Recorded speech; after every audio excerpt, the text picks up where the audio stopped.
Shalom and welcome to another in our series of podcasts from Temple Beth Am, a dynamic center for conservative Judaism in Los Angeles. This is a recording of a Shabbat sermon by Rabbi Adam Kligfeld. A short Torah study. I got to get the sheet. Hold on.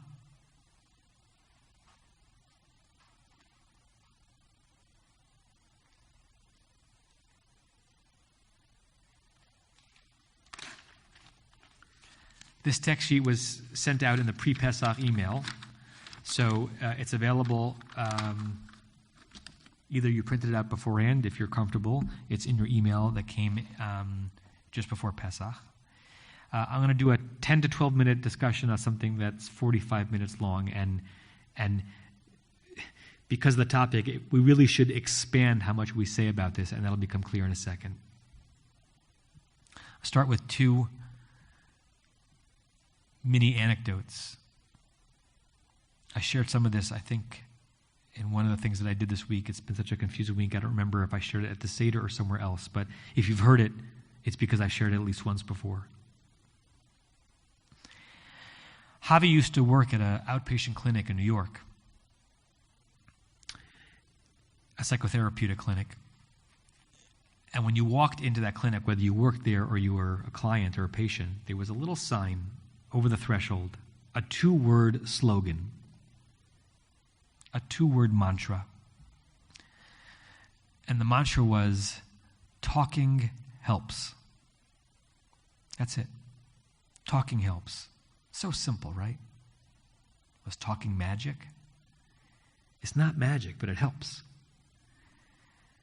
With great reverence for the world of psychopharmacology and the amazing things that can be done to our neurotransmitters in the mind, and all the great physicians and practitioners who are using it, I'm of the belief that all good psychotherapy, even when augmented, maybe especially when augmented by psychopharmacology, has to be based in talking therapy.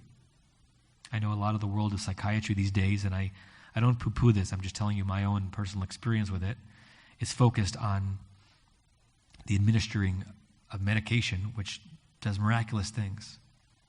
I rue a little bit, and maybe this is speaking as the son of a psychiatrist who, until he retired a couple of years ago, was very much committed to talk therapy and married to a psychotherapist. I rue that the chemicals of psychopharmacology seemed to supplant the relational chemicals of conversation that I think are at the core of making someone who is emotionally and mentally unwell into someone who's more healthy. So I do think that talking helps. Talking helps when things are good. We love sharing things. We love sharing good news. We love sharing stories, making people laugh. And talking helps when things are bad because we feel heavy. And it's amazing how liberating and lightening it can be just to say it. This is helping me say this to you. I'm a lighter person than I was 2 minutes ago because I'm beginning to share something that's deep in my consciousness with you. On Monday, I had the great pleasure and honor of participating in a webinar focused on men's emotional and psychological health during COVID-19. It was run by our own Dr. Josh Pretsky, who's a psychiatrist and a psychoanalyst. And it was put on by, I might get this name wrong, the Men's Story Project, and they might do others. And it was a collection of 40 or 45 men from around the country, most of them who did not know each other. There were some local LA Jews that I happen to know that Josh had reached out to, that Dr. Pretsky reached out to, but most of these were just people who'd found out about it. And it was a well-crafted hour-and-a-quarter webinar there where we did a little bit of listening as Josh talked about strategies for wellness during this time. But mostly we did talking. We were put into small groups and given prompts, simple prompts. These were not complicated, meaning the brilliance of it was not the wording of the prompts. The brilliance of it was putting people together and giving them a chance to share and listen and reflect and be reflected. What are you grateful for? What's one thing that has helped you? What are your needs that aren't being met? my friends, and you are my friends in my community. I do have people to talk to in my life. I have a loving spouse, and I have children who listen. I have parents and friends. There was something about this sculpted, crafted, preserved, curated moment of talking that was tremendously liberating. When that hour and a quarter was done, I felt lighter than I had felt in weeks. How long does it last? How long does Tylenol last? How long does a massage last in your muscles? How long does exercise make you feel vital? It lasted longer than it would have lasted had it not happened. Talking helps. And talking is built in to everything that we do on this holiday. Some of you have a familiarity with what I'm about to say, but hopefully my bringing it together in this way will drive a point home more focused. If you look at the source sheet, some of these verses, but some of these sources are directly from the Bible, so I'll also just give you the citation in case you don't have it in front of you. Look at some familiar verses. Chapter 10 of the book of Exodus, verses 1 through 2, in the midst of the story of how the Israelites are going to eventually leave Egypt's grip. Vayomer Adonai el Moshe, God said to Moshe, Bo el Paro, go to Pharaoh, ki ani ichbadati et libo, I hardened his heart. We spoke a bit about this yesterday evening if you were listening. V'et lev avadav, and the heart of his servants. Laman, why did I do it? Controversial, but we're not focusing on it right now. Laman shiti ototai ele birkibo, because I actually wanted to show all my signs off in his midst. And how could I do it if I didn't have a pretense? Again, that's not what we're talking about today, but it's an interesting concept. But the second reason why I did it, Ulaman, also in order, tisaper be'oznei bincha, that you tell the story to the ears of your children. I'm doing this so you talk about it. I'm doing it so that one of the generational recoveries from the enslavement is that you talk about what happened. You get it off your chest. Not just in the desert, but thousands of years later. Tell them at asher hitalalti b'mitzrayim, what I did to Egypt. V'et et ototai asher samti vam, and the great wonders that I did to them. V'datem ki ani Adonai, and how you learned that I was God. I'm doing this so you'll have something to tell your descendants about the wonders of being in relationship with me, God, and how extraordinary it was when we left Egypt. It's a liberation story, and you got to tell it. Otherwise, it'll be clogged up inside of you. Chapter 13 of the book of Exodus, verse 8, the second source on your sheet if you have it. V'higadta levincha, and you should tell your son, and you should recognize, my friends, the verb v'higata, even if you don't know Hebrew fluently, because it's v'higata, and you shall tell, from which we get the word haggadah, the telling. The whole thing is a telling. The whole thing is a speaking. The whole thing is a catharsis. Bayom hahu, on that day you should tell them, bavor zeh, it's because of this. This is also from where parts of the answers to the four sons come in the Haggadah. It's because of this, asali, that God did to me, b'tzeiti mitzrayim, when I left Egypt. God scripts the Exodus and instructs the Exodus as something that should not just be experienced and then put away, but told and retold, because telling is healing. Sorry, this is chapter 13, verse 14. And when your child asks you in the future, mazot, and you say, what is this ritual? The amarta elav. This is the third verb of telling. We had lisaper, to tell a story. Lahagid, to talk about. The amarta, to say. Tell him. Bechozek yad, with a strong hand. Hotzianu Adonai mi Mitzrayim. God took us out of Egypt. Mi beit avadim, in the house of bondage. 3 different ways. Are you getting the message, Israelites? Talk about this. Share it. Share memories of an event that you didn't experience, but you're supposed to feel as if you did. Can you see where I'm going with this little mini drash? Devarim, Deuteronomy chapter 6, verses 20 to 21. Ki yishalcha bincha machar. Again, it's a version of what we read before. When your child asks you to later on, ma ha'edut. What are the laws, v'hachukim, v'mishpatim, and all of the instructions. This is the answer that the Haggadah puts in the leader to the wise child. Asher tziva Adonai Eloheinu etchem, that God commanded us. V'amarta livincha, once again, you say to him, you don't just show it, you don't just do it, you tell it. Avadim hayinu lefaro b'mitzrayim, we were slaves in Egypt. V'yotzianu Adonai mitzrayim b'yad chazakah. What's interesting about this sipur, this story, this Haggadah, this recounting, this amirah, this telling, is that it's both the signs and the wonders that got us out and the travail that we were in beforehand. Tell the story of being in the ghetto.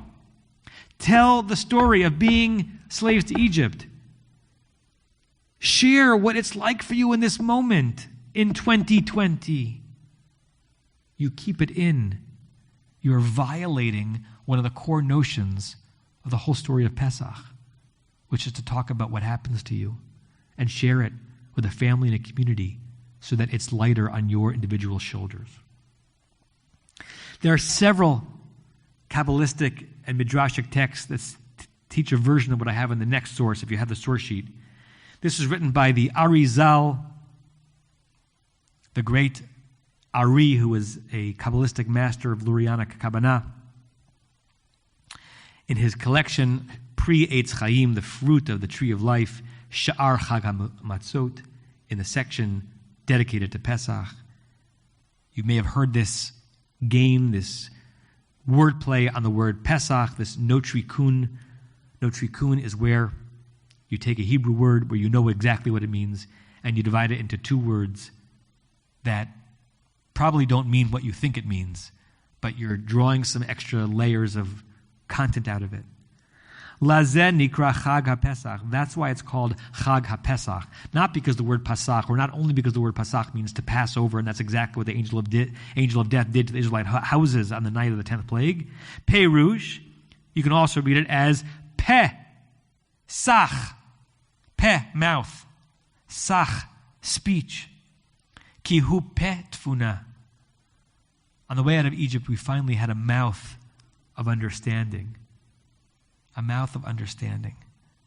V'zeh sod sipur yitziat Mitzrayim. And this is the deep secret of the story, of the telling of the story of leaving Egypt. The deep story of the telling of the leaving Egypt is not only that our bodies were liberated from the shackles, but our mouths were liberated from the muteness that was foisted upon us by taskmasters who would whip us if we did, and I would say our internal taskmasters who quiet us from sharing. If I share, I'll show my vulnerability. If I share, they'll know I'm scared. If I share, can I still be a leader?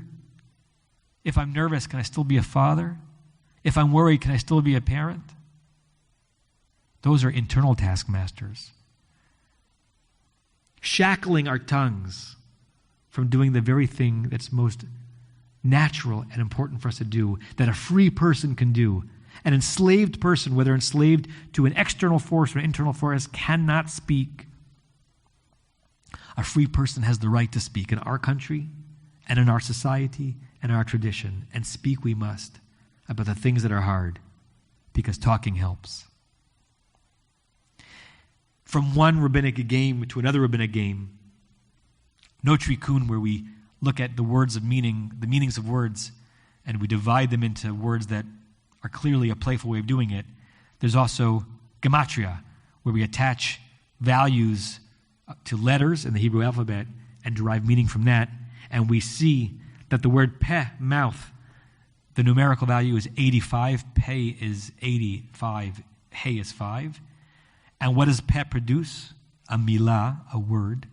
And if you add up the value of mem, yud, lamed, hey, you get to 85.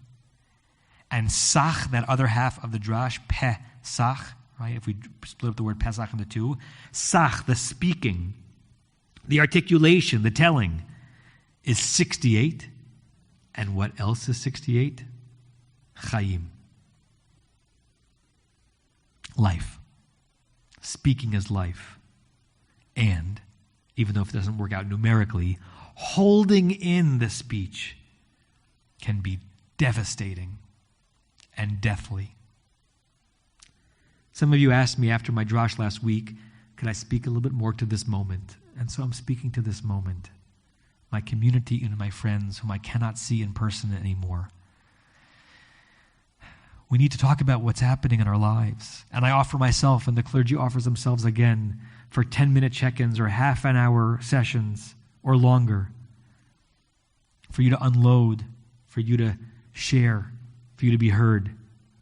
And if you don't want to or you can't do it with us, you must, almost as important as the mask that you wear over your mouth, is the unmasking of your mouth that allows you to speak the truth of your heart, that will allow you to lighten some of the heaviness of this moment, because, as we've said how many times already, this is hard. And it's easier when we have someone to talk about it with. Pesach. That's liberation. Rabbi Itamar Eldar, who's a Rosh Yeshiva at a Hesder Yeshiva in Israel, one of the yeshivot that partners with the army so that Orthodox Israelis can spend part of their basically half-time in yeshiva, half-time in the army. He wrote a beautiful comment about this in an article I found on etzion.org.il. Etzion is the website of Kfar Etzion, or actually of the Yeshivat Etzion, the yeshiva in Kfar Etzion near Efrat. I'll read it in Hebrew because it's lyrical Hebrew, and I'll translate it phrase by phrase, even though it's in English on the left side. B'tzeit Yisrael mi Mitzrayim. Evocative words. B'tzeit Yisrael mi Mitzrayim. He's using it as prose.